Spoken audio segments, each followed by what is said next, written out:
నందమూరి నటసింహం, బాలకృష్ణ, అఖండ, వీరసింహారెడ్డి, భగవంత కేసరి చిత్రాలు హ్యాట్రిక్ తర్వాత వాల్టేరు వీరయ్యతో హిట్ అందుకున్న దర్శకుడు బాబీతో చెయ్యి కలిపారు. ప్రస్తుతం ఎన్బీకే 100 షూటింగ్లో ఫుల్ స్వింగ్లో నడుస్తుంది.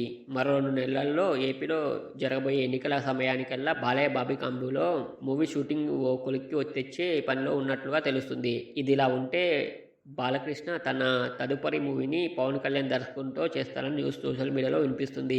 పవన్ కళ్యాణ్తో గబ్బర్ సింగ్ బ్లాక్ బస్టర్ తర్వాత ఉస్తాద్ భగత్ సింగ్ చేయాలనుకున్న హరీష్ శంకర్ని నిరాశపరుస్తూ పవన్ కళ్యాణ్ రాజకీయ కారణాలతో ఆ చిత్రానికి బ్రేకులు వేశారు. దానితో హరీష్ ఇప్పుడు రవితేజతో ఓ చిత్రం మొదలుపెట్టారు. అయితే బాలయ్యతో హరీష్ శంకర్ మూవీ కన్ఫర్మ్ అనే న్యూస్ సోషల్ మీడియాలో వినిపిస్తుంది.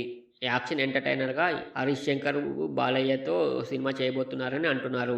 హరీష్ శంకర్ హీరోల్ని స్టైలిష్గా చూపిస్తూనే యాక్షన్తో దుమ్ము లేపుతాడు.